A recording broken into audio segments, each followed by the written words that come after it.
Sebelum lanjut, silakan subscribe channel ini agar kalian gak ketinggalan video alur film yang menarik dan juga menyeramkan.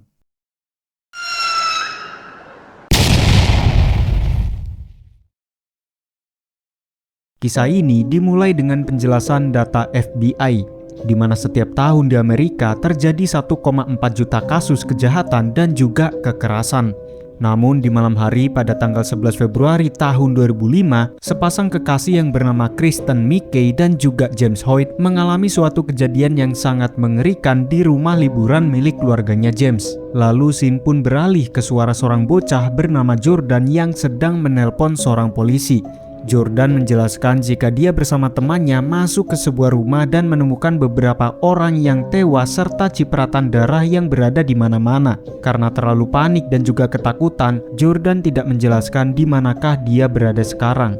Kita juga diperlihatkan Jordan bersama temannya yang menemukan sebuah mobil dengan kondisi kaca depan yang sudah pecah. Rumah yang pintunya sudah dibobol, piringan hitam yang masih diputar, serta di lantai terdapat sebuah kotak perhiasan berwarna biru, beberapa kelopak bunga yang tersebar, dan juga pisau dengan noda darah. Selain itu, di tembok juga ada cipratan darah dan tergeletak seonggok shotgun di meja dapur. Are you in danger? Yes. What's your name? Jordan, calm down. Pada malam hari tanggal 11 Februari tahun 2005, Kristen dan James pulang dari kondangan temannya dalam keadaan bertengkar. Suasana begitu tegang dan juga sunyi. Dan sesampainya di rumah, James sudah menyiapkan makan malam spesial dengan kelopak mawar bertebaran di mana-mana, lilin di meja makan, dan lagu di piringan hitam yang semakin menambah kesan romantis. Lalu ketika Kristen sedang mandi, James pun menelpon temannya yang bernama Mike dan memintanya untuk datang ke rumah karena semuanya tidak berjalan sesuai dengan rencananya James. Setelah itu, film pun flashback saat pasangan ini sedang berada di kondangan yang ternyata James melamar Kristen. Namun sayangnya lamaran James ditolak karena Kristen memang belum siap untuk menikah.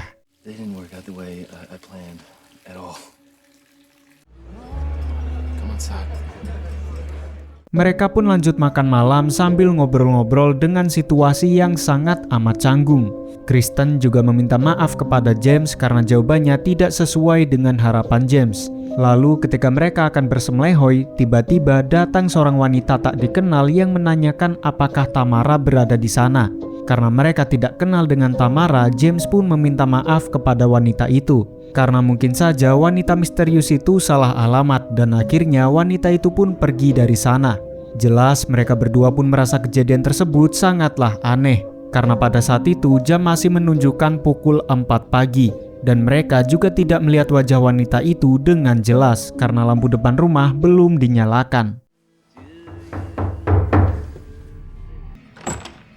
Is Tamara here? No.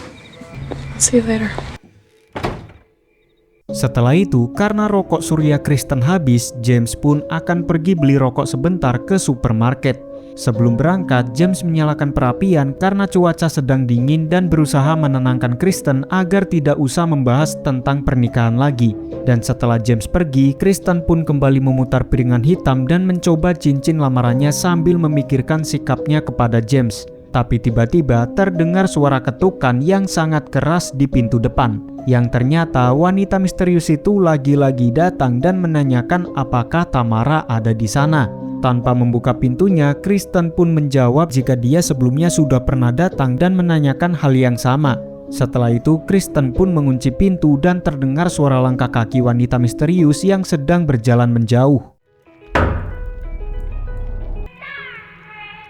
Hello? Tamara home? You already came by here. Suasana terasa sangat mencekam karena tindakan wanita itu yang begitu mencurigakan. Apalagi rumah tersebut berada di tengah hutan.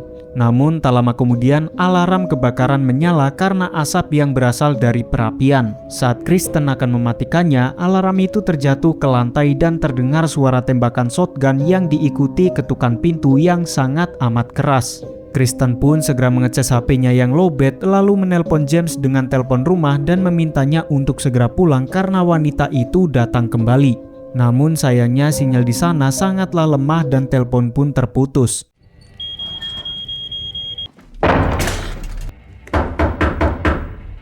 James, that girl, she keeps knocking on the door.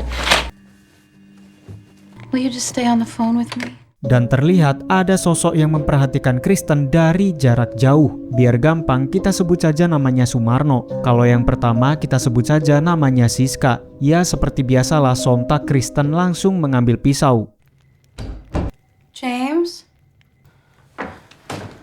Setelah mendengar suara langkah kaki dari dalam rumah, Kristen pun berjalan mendekat ke pintu depan. Yang anehnya, alarm kebakaran tiba-tiba saja berada di kursi. Tak lama kemudian terdengar suara di depan rumah dan lebih ngerinya lagi HP Kristen yang sedang di-charger sudah menghilang entah kemana.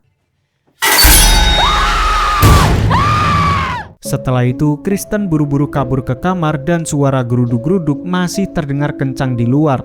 Kristen yang sangat ketakutan dan tanpa sengaja melukai tangan kanannya sendiri saat mencopot lampu meja. Sampai akhirnya suara piringan hitam berhenti. James pun datang dan Kristen menceritakan semua kengerian yang dia alami, yaitu munculnya sosok Sumarno dan juga Siska. Anehnya, James mengaku sama sekali tidak bertemu siapapun dan dia bersikap biasa-biasa saja. Setelah itu, James mengecek seisi rumah yang memang hanya ada mereka berdua di sana. Dan terlihat HP Kristen yang tadinya hilang entah kemana, tiba-tiba saja sudah terbakar di perapian. Horornya lagi, Kristen dan James melihat sosok lainnya yang sebut saja namanya Jessica, yang sedang memperhatikan mereka dari kejauhan.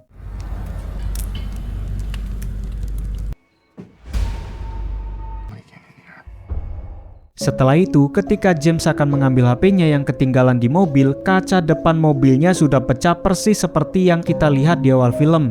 Lalu James pun memundurkan mobilnya dan ternyata ban mobil James sudah kempes dan rokok yang dia beli sudah berserakan.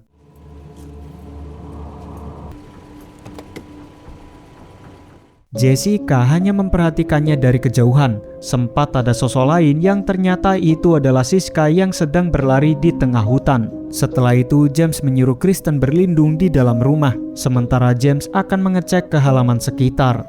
Karena tidak menemukan apa-apa, James pun kembali ke rumah dan memperban luka di tangan Kristen dengan menggunakan dasinya. Lalu James pun terkejut ketika melihat HP-nya di meja dalam keadaan baterainya yang sudah dicopot. Jelas pelakunya pasti di antara orang-orang misterius itu ya kan? Gak pakai lama, James langsung OTW ke mobil bersama Kristen dan mereka akan kabur dari sana.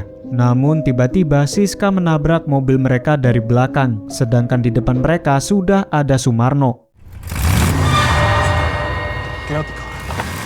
Mereka berdua segera kembali ke rumah. Lalu James pun mengambil shotgun yang biasa dipakai berburu oleh ayahnya dan juga beberapa peluru yang disimpan di dalam lemari. Namun ternyata James tidak bisa menggunakan shotgun. Setelah itu mereka melihat banyak tulisan hello di jendela kamar. Dan tak lama kemudian Sumarno dan kawan-kawan melempar tanah berkali-kali ke arah jendela.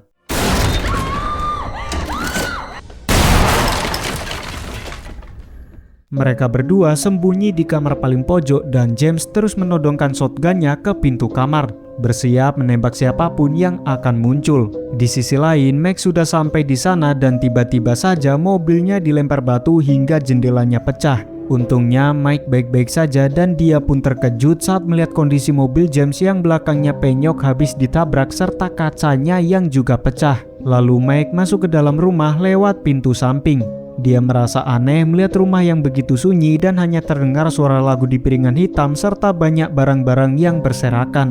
Perlahan-lahan Mike pun berjalan ke kamar belakang tempat James dan Kristen bersembunyi. Tapi ngerinya dia sempat diikuti oleh Sumarno Kopet. Halo.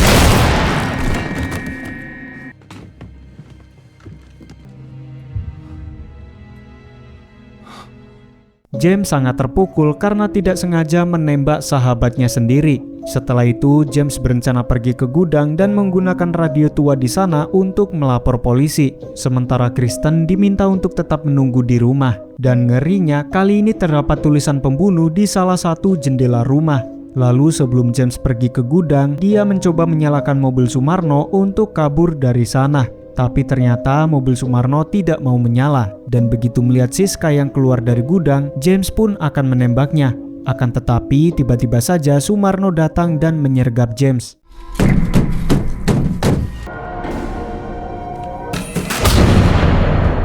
Karena James tak kunjung kembali, Kristen pun nekat lari ke gudang dan sempat kepleset hingga kakinya terluka. Sementara itu, Siska sudah berada di belakang Kristen yang untungnya Kristen berhasil tiba di gudang dengan selamat dan langsung mengambil senter. Kristen pun segera menyalakan radio tua di sana dan berusaha untuk mencari bantuan. Namun, sesuatu terjadi saat ada seseorang yang menjawab radionya itu. Kristen pun buru-buru kabur balik ke rumah sambil merangkak menahan sakitnya di kaki. Bangsalnya, mobil James sudah dibakar dan Siska serta Jessica sempat memperhatikan Kristen dari kejauhan. Lalu setelah Kristen masuk ke dalam rumah, tiba-tiba saja lampu di rumah pun padam. Dan Sumarno kesulitan mencari Kristen karena situasi terlalu gelap. Kristen pun bersembunyi di dalam lemari dan suasana begitu mencekam karena jarak antara Kristen dan Sumarno tidak terlalu jauh. Setelah itu, Jessica mengambil pisau, sedangkan Kristen yang sangat panik merogoh pisau di laci. Tak lama kemudian, James pun datang dengan kondisi terluka parah, diikuti oleh Sumarno yang memegang shotgunnya James. Lalu James pun menyuruh Kristen kabur. Namun karena Siska berjaga di pintu depan, Kristen pun akhirnya lari ke kamarnya.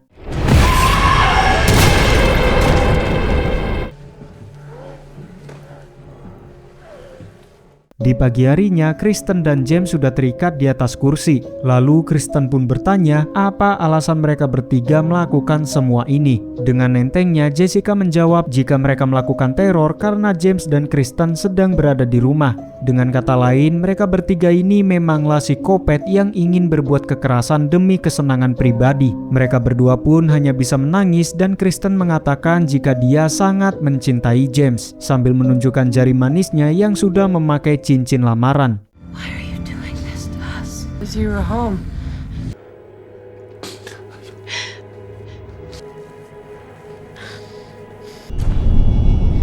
Setelah itu, ketiga psikopat melepaskan topengnya masing-masing. Lalu Sumarno menusuk perut James dan diteruskan ke Siska yang menusuk dada James. Kristen terus memohon agar mereka menghentikan semua ini. Akan tetapi, pisau itu diberikan ke Jessica yang langsung menusuk perut Kristen hingga teriakannya terdengar sangat amat kencang.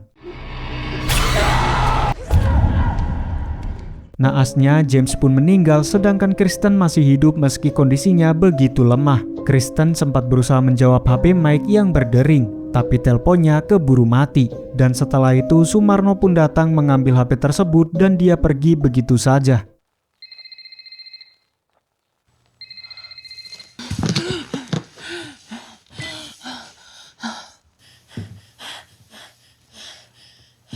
Kita pun kembali di scene awal film yang ternyata Jordan dan temannya sempat bertemu dengan Sumarno dan kawan-kawan sebelum mereka berdua sampai di rumah liburan keluarga James. Lalu ketika sampai di sana, teman Jordan pun mendekati jasad Kristen yang terkapar di lantai. Dan film pun sudah berakhir. Jangan lupa support channel ini dengan cara like, komen, dan subscribe. Bye-bye.